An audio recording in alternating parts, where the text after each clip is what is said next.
And then I want to talk about Saudi Arabia buying EA. This happened yesterday. Yeah, here it is. Congratulations on EA. And yeah, there it is. Hello, new employees. Today we'll be patching the rainbow flags out of our games. And I was thinking about this, right? And I looked, wait a minute, this is from my subreddit. Saudi Arabia has bought EA. And this is obviously like, this is a, you know, like a simplification. And there's a Saudi prince. So this is a guy, how do you know he's a Saudi Arabian prince? I think the amount of items that he, 91,000 items. So that's the reason why people think that he's a Saudi Arabian oil prince. And it's fake. I don't know if it is or not, but I think it's funny. A Saudi prince has reportedly changed their Steam profile picture after EA sale. I bought EA. Thank you so much, Reddit. And so anyway, there's that. What is that, PFP? Bro, like, they just do what they do. And so anyway, let's go back over. I'll look at a few more of these. So Saudi Arabia, no, here it is. And yeah, EA has announced plans to be acquired for $55 billion by a consortium of investors led by Public Investment Fund of Saudi Arabia. That's right, boys. EA is getting, and by the way, what a good deal. I thought it was worth way more than that. Wait, with the FIFA, like, I thought EA was worth like 70 or 80 billion dollars. I was shocked that it was so cheap. And so anyway, it's in the game. Yes, exactly. And Jared Kushner, yeah, he was involved with it too. Absolutely. And so let me go back. I'll show you guys some more information about this too. I said, let me open this up here.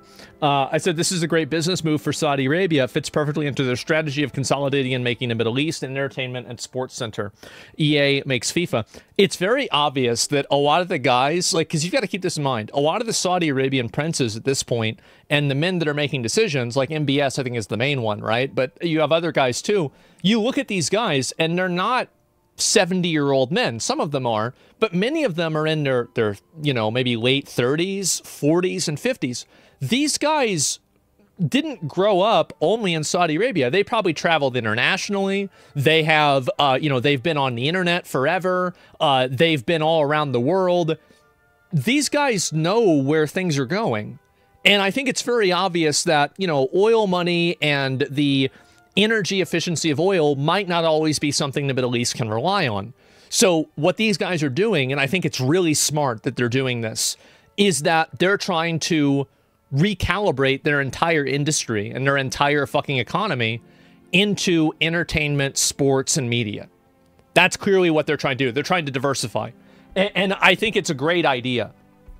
And yes, bro, exactly. They want their money spent on FIFA booster packs. Well, and here's the other thing too. It's smart. Yeah. And the thing is that you might disagree. Oh, Saudi Arabia kills journalists. Yeah. Yeah. But I mean, they're not stupid. They're not dumb. They're not like low, like their IQ is not low. They're not stupid people. You might disagree with what their viewpoints are and disagree with what they do. It's the same as China or whatever else. The people that are running the country are not dumb. They're just simply disagreeing with you, and their values are a lot different than yours are, you could say.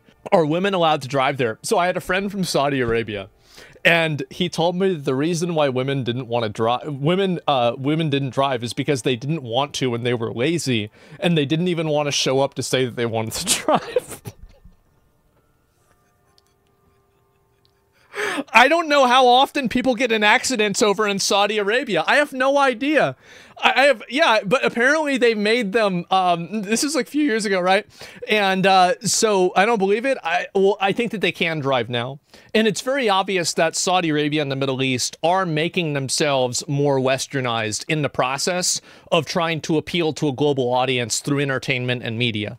And I think that this will be an interplay. So like in the same way that people criticize sports washing and they criticize, oh, wow, you know, the Middle East is doing this or China's doing this so they can have more of a cultural control. I think this goes both ways.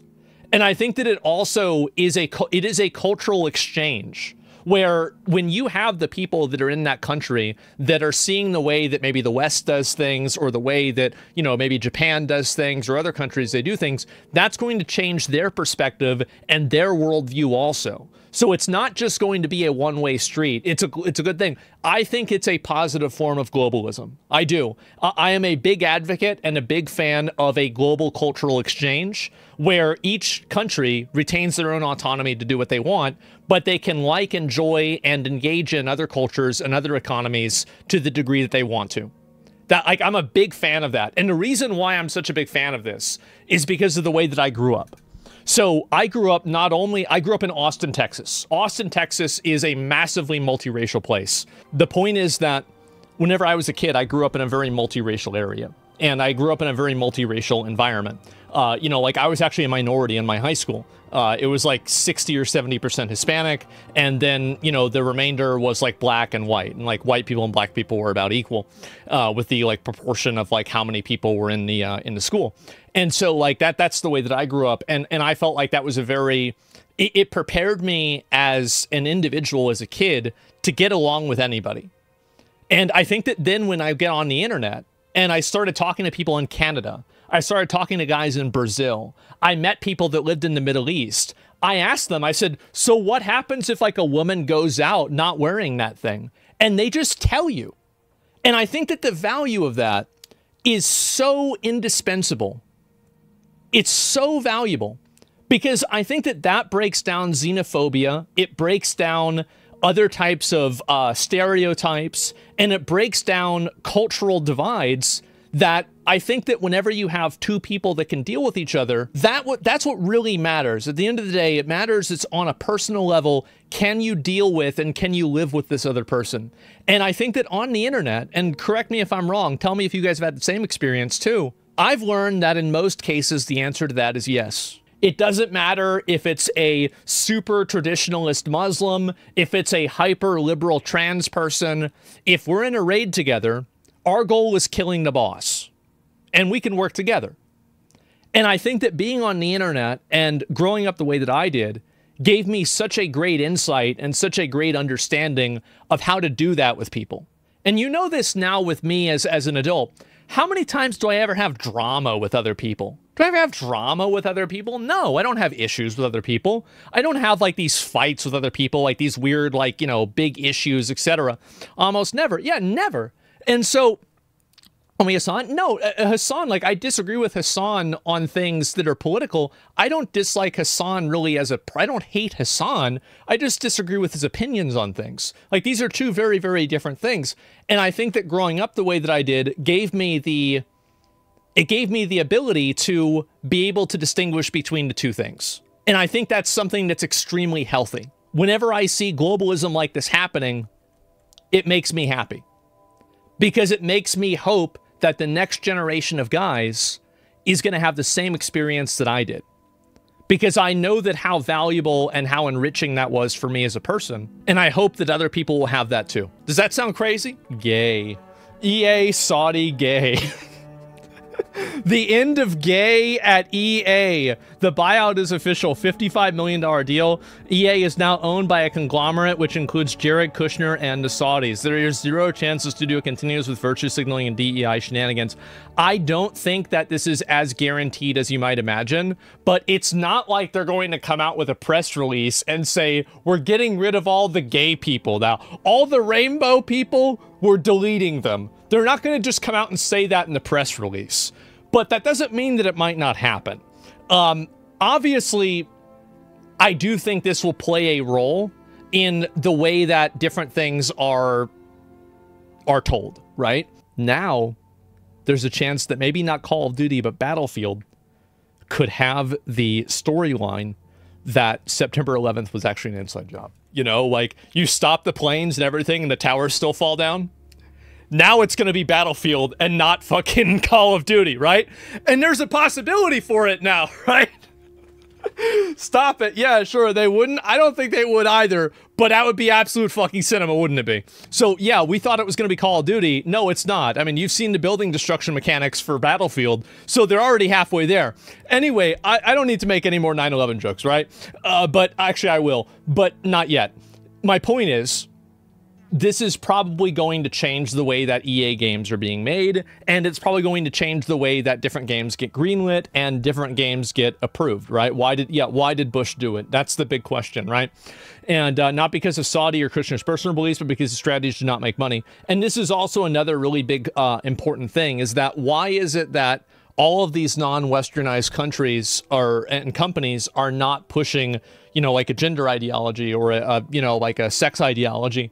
The reason why is because it doesn't make money. Like, adding this stuff into video games doesn't make money. The only time that it happens is in the West, because that's the people that really care about it a lot. It doesn't make money. Well, it never made money, right? And that's the thing. EA took on debt to do it, which makes the company focus laser-like on profits and growth above all else. The whole idea of a buyout like this is because investors believe that they can make more money on this than being public. I think they're right. I do. And here's another reason, is that Saudi Arabia is, like, they're trying to make their own, you know, like, they already have their own golf league. They have their own soccer or football league as well. And they're trying to, obviously, like, EA is a vertical piece of that integration to making sure that, like, the Middle East is, like, the hub for football, soccer, and entertainment and media. Yeah, like MMA also. Yeah, of course. Their golf league is ass. Yeah, I mean, Rome wasn't built in a day. Like, it's going to take them time to develop this and make it good. But the point is that they're working on it over time. And so that's really the point. Oh, Dubai hosts the Overwatch championship? Yeah, exactly. Do you think that in the Dubai Overwatch championship, Tracer or Soldier 76 being gay is ever discussed? I've got a feeling maybe not. Oh, maybe not. Oh, that's going to be a no Peruskis for me. So EA is getting bought out, etc. And then you have, this is also another person who's saying this. This is former BioWare lead writer, reads the runes on the EA Saudi deal and speculates that guns and football are in, gay stuff is out. Who writes a fucking title like this? Guns and football are in and gay stuff out. Like, by the way, were you trying to say, like, I'm sorry, but have you never been on the internet before? Don't tell me this is something that you're criticizing them for, because I don't think a lot of people on the internet are going to see it that way. And, Jesus, how many fucking pop-ups am I going to get? Oh my God. And I wouldn't want to be sitting in a BioWare chair right now. I mean, the new EA is instantly saddled with $20 billion of debt and will face intense pressure to crank those profits. It's also the latest step in the Saudi Arabian investment fund's mission to sports wash its brutal regime by using its influence, ubiquity across entertainment industries to distract from some of the world's most appalling human rights abuses. It's working. And you know who else is doing it very well? Is China. China is doing it extremely well. I think that the reason why, I mean, obviously, I think the country that did this first and that did this best, two countries that did it very well, I think in terms of a top-down decision to do it was South Korea, and in terms of something that happened organically was Japan. Because look at how many people are weebs now. People love fucking Japan. They love anime. You know, they all want to go there, love Nintendo, etc. That's a degree of cultural exchange and soft power that you can't really buy. It's something that just happens over time. And so love hentai. Yes, a lot of people love hentai. I heard that with young people jerk off to hentai more than they do to real girls. And I don't know what that says about the future, but I think I do. And that's not so good. And, oh, God. I mean, this is what's going to happen, like, for sure. Of course, they're not going to be pushing this stuff. I think anybody could expect that. The quotes from the BioWare employees about the EA situation make me so sad. Now, how do you know that this is somebody that, like, why can't I reply? Hoes mad. A tale as old as time. Oh, it's a classic, isn't it? Yep, you get that all the time. And what do you expect? I mean, she's got her pronouns in a bio. I mean, that's the first thing you put in there. Usually people have it at the end, not her. And so, make me sad, the EA situation. I wish them nothing but the best. I hope they can continue to make Mass Effect 5 the game they want to make. The game that they want to make. Man. We're going to keep working until they tell us we're done. It's not the healthiest way to live, but as long as the paychecks keep coming, we're not going to just walk away. That's right. And I love this. I love this comment because it really goes to show that the moment that these people have to endure any level of, you know, like insecurity or any level of discomfort for having any values, immediately the values go away. And I think that's important to keep in mind. I'm not saying that the values don't matter, but I'm saying that if these are the same people that want everybody else to carry their flag for them, they won't even do it for themselves. And so there you go. I've been doing it since last year, making sure I have a portfolio ready and feelers out for the job. They say kind of feels like a matter of time. Look at the negativity that came after Dragon Age, said one source. If we felt it was only going to get worse then, can you imagine what some of us think now? Gentlemen, would you like a glimpse into the future? Would you like to see things as they will be in 1 year?